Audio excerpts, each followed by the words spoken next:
Dear student, यहाँ पर हम एक्सप्लेन करने वाले हैं स्ट्रेस स्ट्रेन कर्व। पहले लास्ट वीडियो में ऑलरेडी डिस्कस कर चुके हैं हम हुक्स लॉ को। In Hooke's law, within elastic limit stress is directly proportional to strain. यहाँ पर हम कर्व देख रहे हैं, स्ट्रेस को जैसे जैसे हम बढ़ा रहे हैं, इंक्रीज कर रहे हैं, तो एक लिमिट तक ये डायरेक्टली प्रोपोर्शनल है। ए पॉइंट तक अगर हम बात करें, स्ट्रेट लाइन है, स्लोप कांस्टेंट है, यानी up to A stress is directly proportional to strain. You can say ये प्रोपोर्शनलिटी लिमिट है, ठीक है। But beyond A, when we increase the stress, strain is not directly proportional to strain. Clear? But when we release the body, यानी remove the external force, stress को हम हटा दें, तो यहां से बॉडी बी पॉइंट के बाद से, जस्ट बी पॉइंट से परमानेंट डिफॉर्मेशन आ जाएगी। क्लियर? तो up to A is the proportionality limit. ये अगर हम ए करें तो A is the limit of proportionality. इसके बाद डायरेक्टली प्रोपोर्शनल नहीं है स्ट्रेस स्ट्रेन, यानी हुक्स लॉ यहां के बाद फेल हो जाता है। क्लियर? तो you can say point A is on the curve is proportionality limit, या limit of proportionality. Okay, P is the yield point, यानी B के बाद ये प्लास्टिक रीजन आ जाता है। B तक इलास्टिक रीजन तो है, वापस रीगेन तो करेगा, बट परमानेंट डिफॉर्मेशन आ जाएगी। बट P पॉइंट, B के बाद ये जो P पॉइंट है, इसके बाद में, इससे पहले प्लास्टिक रीजन है। P is the yield point. P is the yield point. Clear? O से अगर D डैश की बात करो, देखिए P से C तक हमने स्ट्रेस को अप्लाई नहीं किया, P से C तक देखें, लेकिन फ्लो स्टार्ट हो गया ऑटोमेटिकली। जिगजैग टाइप का जो हमने कर्व दिखाया, यानी मटेरियल एक्सपेंड हो रहा है खुद से विदाउट एनी एक्सटर्नल स्ट्रेस। लेकिन सी के बाद फिर हार्डनेस आ जाती है, फिर आपको स्ट्रेस इंक्रीज करना पड़ेगा। और सी से D E, C D E एक कर्व टाइप का हमें दिख रहा है। तो यहां पर हम देखें तो यहां पर थिनिंग स्टार्ट हो जाती है, इस रीजन में थिनिंग स्टार्ट हो जाती है। और थिनिंग स्टार्ट होते होते होते होते थिनर होते होते पॉइंट ई पर आकर के ब्रेक हो जाता है वायर। क्लियर? तो डी के कॉरस्पॉन्डिंग बात करें, D is the maximum stress. इसके कॉरस्पॉन्डिंग जो स्ट्रेस हमारा मिलेगा पॉइंट डी के कॉरस्पॉन्डिंग, जिसको हमने ओडी डैश बोला है, that is breaking stress. Clear? इसको ब्रेकिंग स्ट्रेस बोल सकते हैं, अल्टीमेट स्ट्रेस बोल सकते हैं, और टेंसाइल स्ट्रेस बोल सकते हैं। क्लियर? ये बात समझ आ रही है? तो ओ डी डैश, यानी डी पॉइंट के कॉरस्पॉन्डिंग बात कर रहे हैं। ओ डी डैश ये क्या है हमारा? ब्रेकिंग स्ट्रेस है, और ब्रेकिंग स्ट्रेस है, और क्या कह सकते हैं इसको हम? ब्रेकिंग स्ट्रेस और टेंसाइल स्ट्रेस बोल सकते हैं।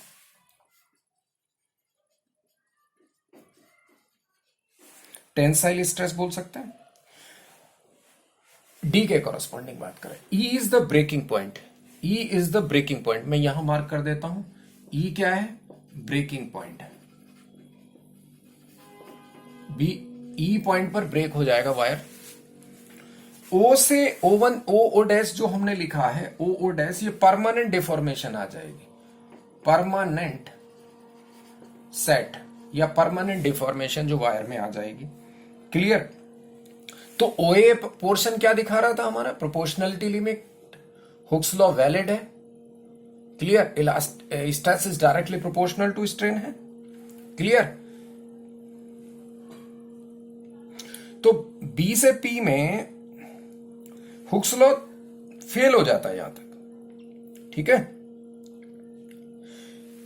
बी से पी रीजन, यानी after B Hooke's law fail हो जाता है।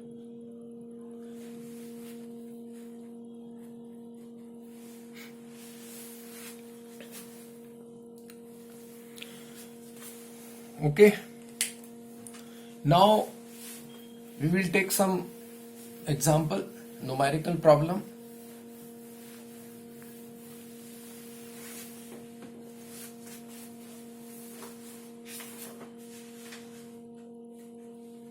let's say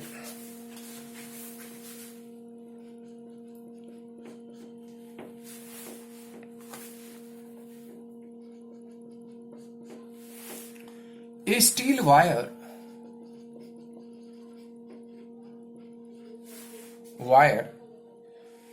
of 4 meter length long is stressed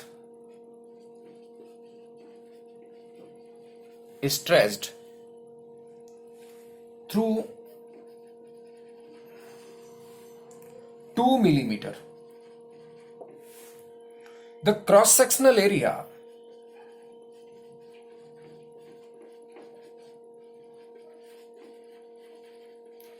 of the wire is 2 millimeter square. If Young's modulus of steel, if Y of steel is equal to 2 into 10 is power 11 Newton per meter square, then find number 1, energy density of the wire.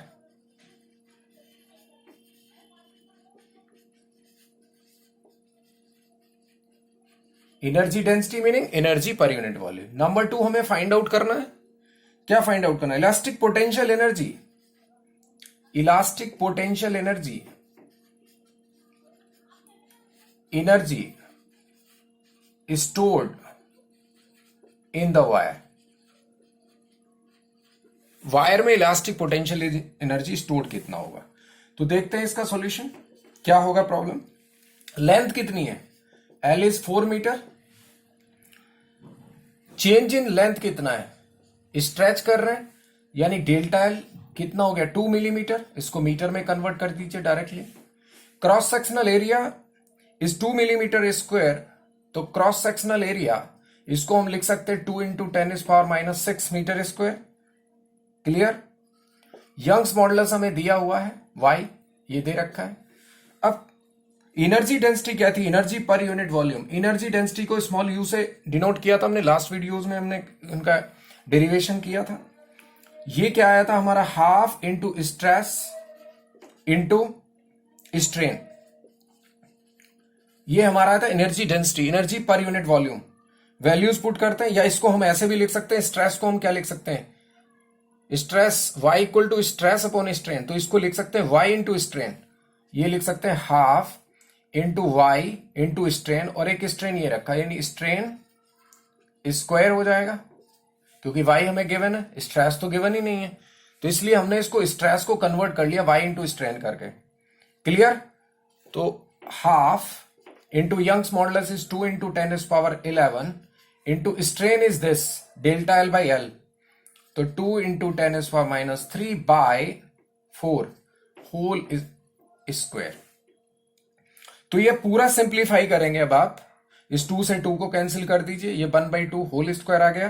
तो ये आ जाएगा आपका result 2.5 into 10 is power कितना आ जाएगा? 4 आ जाएगा. ठीक है, क्योंकि पावर हो जाएगी हमारी -6 और ये रखा 5, लेकिन पॉइंट में डेसिमल में आएगा.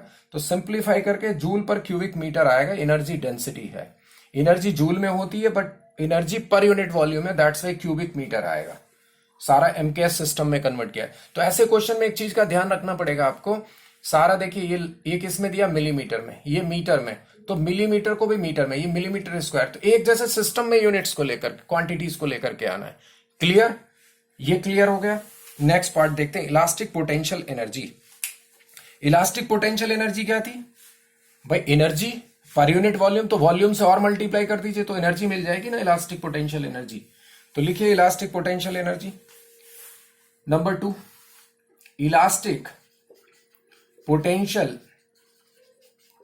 एनर्जी ये कितनी हो जाएगी? हम एनर्जी डेंसिटी इंटू वॉल्यूम लिख सकते हैं. एनर्जी डेंसिटी भाई यही तो आई थी, into volume. Half into stress into strain into volume of the wire. यही तो आया था डेरिवेशन जब हमने किया था. तो इसको एनर्जी डेंसिटी अभी हमने कैलकुलेट किया 2.5 into 10 is power 4 into volume क्या बनेगा?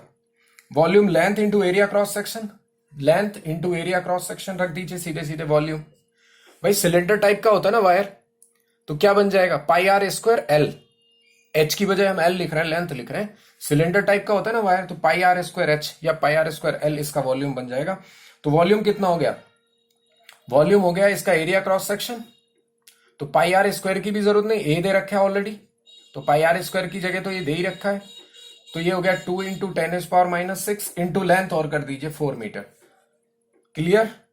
तो ये आपका आ जाएगा रिजल्ट, देखिए ये 100 तो कितना हो गया 10, ये हो गया इंटू ये करेंगे 20, लेकिन पावर -2 है तो 0.20 जूल आ जाएगा, जूल में आएगा। ये एनर्जी इसकी स्टोर हो जाएगी, elastic potential energy in the wire, ये आ जाएगा 0.20 जूल। ओके, नेक्स्ट प्रॉब्लम लेते हैं।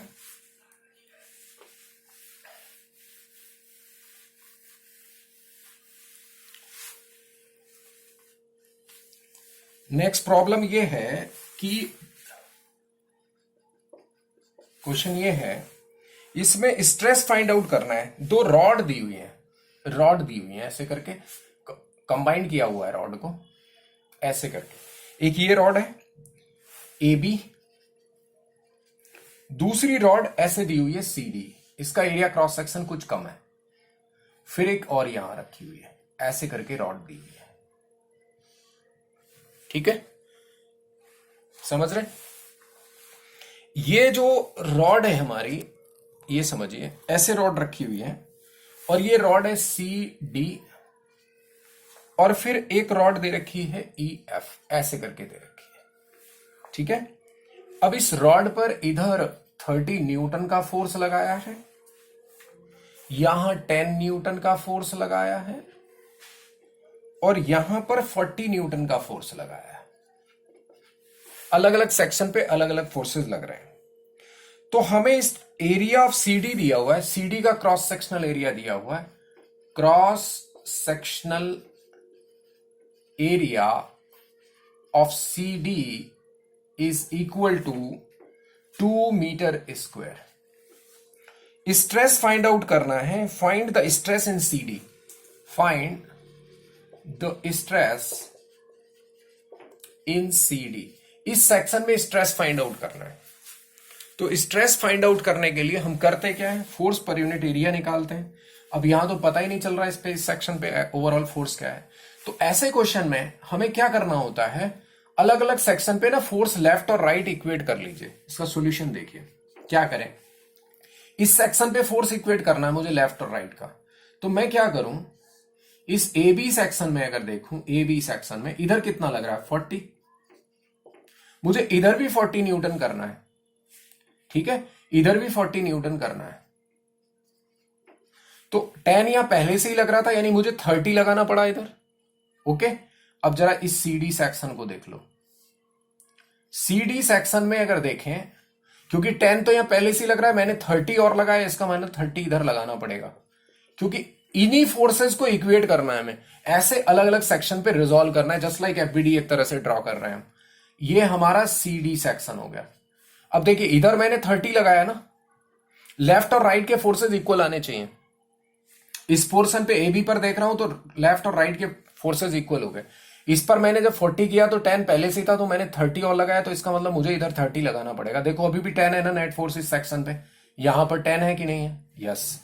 अब इधर 30 लगाया, मुझे इधर 30 करना पड़ेगा। अब इधर 30 ऑलरेडी लग रहा था, तो यहां पर कोई फोर्स नहीं था, देखो अभी भी कैंसिल रहेगा। कैसे, अगर मैं ईएफ सेक्शन की बात करूं तो ईएफ सेक्शन पर देखो, ईएफ सेक्शन पर इधर 30 है, इधर भी 30 लगा दूं, तो यहां इस सेक्शन पे जो ये ज्वाइंट है ये वाला, अभी भी नेट फोर्स 0 है। यहां नेट फोर्स इस सेक्शन पे 10 ही है, इधर 40 है, इधर 30 है, वही आगे सारे के सारे। अब मुझे इस सेक्शन पे फोर्स स्ट्रेस निकालने में कोई दिक्कत नहीं होगी, क्योंकि फोर्स मुझे इस सेक्शन पे पता चल गया, फोर्स इस सेक्शन सीडी पे मुझे पता चल गया। अब सीडी सेक्शन का क्रॉस सेक्शनल एरिया दे रखा है, स्ट्रेस चाहिए, तो स्ट्रेस क्या करते हैं, force per unit area cross section. तो स्ट्रेस ऑन सीडी क्या लिखें, फोर्स यानी 30 newton divided by cross sectional area is 2, यानी कितना हो गया 15 newton per metre square. This is the answer of this problem. Okay.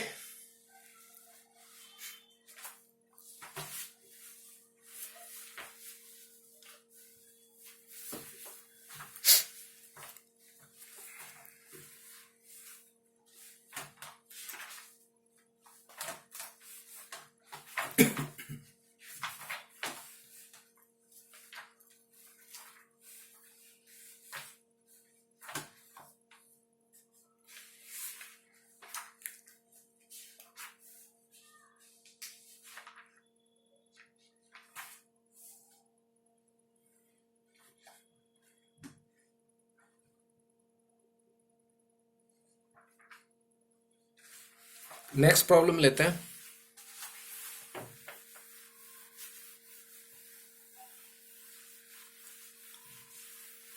Next problem is two equal opposite forces act on a rod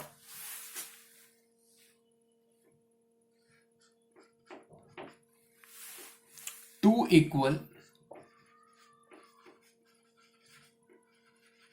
and opposite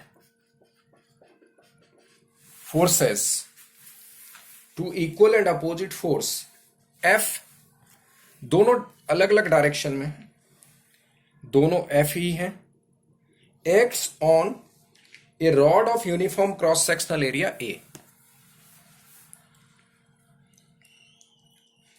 as shown in the figure.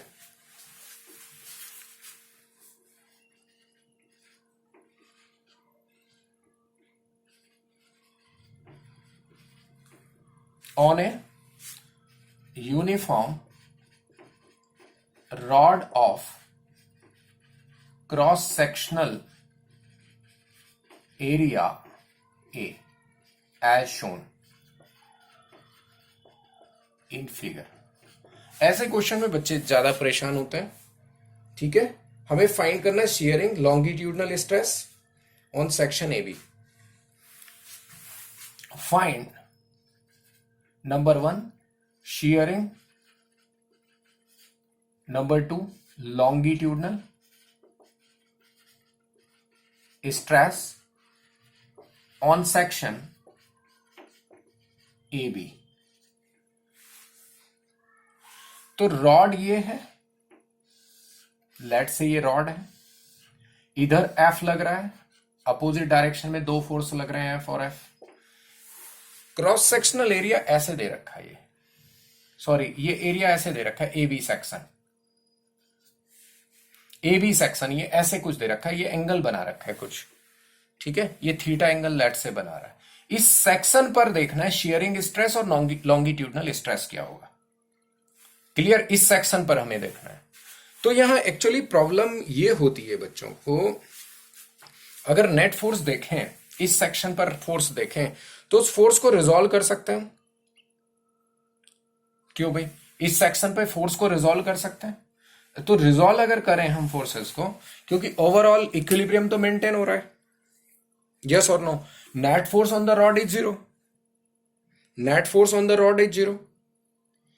तो भाई अगर मैं इस section पर भी horizontal net force F net is equal to 0, तो इस section पर भी अगर मैं देखूं ऐसे, ये वाले सेक्शन पर जो बन रहा है मेरा ए बी, तो यहां पर भी नेट फोर्स देखें तो ये हमारा अगर लेट से यहां एफ डैश लग रहा होगा, इधर एफ लग रहा होगा, तो ये एफ डैश और एफ तो इक्वल ही होंगे. तो अब तो इसका मतलब क्या कर सकते हैं, हम बोल सकते हैं एफ डैश और एफ इक्वल होंगे. यस और नो. भाई हर पॉइंट पे फोर्सेस इक्विलिब्रियम में है ना, net force left right equal होंगे. ये बात करें तो ये बी सेक्शन है, बी पॉइंट है. अब इस एफ डैश को अगर मैं एफ रख रहा हूं, ये भी एफ हो गया मेरा, नेट फोर्स इक्वल टू 0 होने की वजह से. तो इसको रिजॉल्व करके मैं देख सकता हूं. तो इसको अगर रिजॉल्व कर लें, इस सरफेस के परपेंडिकुलर और इस सरफेस के अलोंग, मैं बी को थोड़ा सा यहां लिख रहा हूं, इस सरफेस के अलोंग अगर मैं देखूं तो फोर्स का ये कंपोनेंट इधर लिख देता हूं, थोड़ा मैं नीचे तक इसको दिखा रहा हूं. ठीक है, ये दिखा रहा हूं. तो इस सरफेस के अलोंग और इस सरफेस के परपेंडिकुलर, ये फोर्स एफ को मैंने एफ डैश लिखा था पहले, तो ये एफ डैश एफ ही आ गया। तो इसको अगर रिजॉल्व करें तो क्या लिखेंगे, देखो ये एंगल थीटा, तो ये एंगल कितना बनना चाहिए, थीटा, तो ये क्या बन जाएगा, एफ कॉस थीटा, और ये क्या बन जाएगा, एफ साइन थीटा। बोलो यस और नो। क्लियर हो गया है सबको, आई थिंक क्लियर हो गया होगा। अब देखो, अगर टेंजेंशियल फोर्स में देखूं तो tangential force is F cos theta, F tangential is F cos theta, yes और नो। और F normal is F sine theta, F normal surface के perpendicular, F normal, normal is F sine theta. तो जब normal force लिखते हैं तो ये normal की बात आएगी तो एफ साइन थीटा में देखूंगा, और टेंजेंशियल की बात आएगी तो एफ कॉस थीटा में देखूंगा, यस और नो। अगर शियरिंग स्ट्रेस की बात करेंगे तो मैं क्या लिखता हूं, tangential force upon area, clear, tangential force upon area cross section. अब यहां एरिया क्रॉस सेक्शन भी ए नहीं रहने वाला, ये ए था, ये वाला एरिया क्रॉस सेक्शन ए था, ठीक है ना, ये तो ए दिया था एरिया। तो ये इस वाले क्रॉस सेक्शनल एरिया को इसको मैं क्या ले सकता हूं, लेट से मैंने ए डैश लिख दिया ये, ठीक है। तो जब मैं शियरिंग स्ट्रेस की बात करूंगा, इधर लिख देता हूं मैं शियरिंग स्ट्रेस, शियरिंग स्ट्रेस। तो शियरिंग स्ट्रेस क्या होगा मेरा, शियरिंग स्ट्रेस को मैं लिखूंगा क्या, shearing stress is equal to F tangential upon cross sectional area, cross sectional area A dash, clear. अब ए डैश भी हमारा एक्चुअली क्या है, एरिया क्रॉस सेक्शन ये था, अब ये एरिया क्रॉस सेक्शन ये था ना, अब ये एरिया क्रॉस सेक्शन बदल गया, ये कितना हो जाएगा, ए डैश की बात करो तो ए डैश, ए डैश को हम क्या लिख सकते हैं, जरा देखो इधर ही लिख देते हैं ए डैश को, तो अभी यहीं लिख देंगे, एफ टेंजेंशियल कितना है, एफ कॉस थीटा, ए डैश कितना, ये वाला एरिया क्रॉस सेक्शन, ये वर्टिकल हमारा ए था, ये कितना हो गया, ये चीज हमें देखनी पड़ेगी, ये हो गया हमारा ए बाई साइन थीटा। कैसे ए बाई साइन थीटा, क्योंकि एरिया क्रॉस सेक्शन ये था, तो इसको अगर मैं ए डैश मान रहा हूं तो इसका ये कंपोनेंट आएगा, क्लियर, ये कंपोनेंट आएगा, तो ये 90 माइनस थीटा हो गया ना, ये एक्चुअली ए डैश जो एरिया क्रॉस सेक्शन होगा सरफेस के परपेंडिकुलर, ये ए डैश हुआ, तो इसका ये कंपोनेंट, तो ये कितना हो गया, A by sine theta, yes और नो। तो शियरिंग स्ट्रेस हमारा हो गया, शियरिंग स्ट्रेस हो गया F sine theta cos theta upon ए,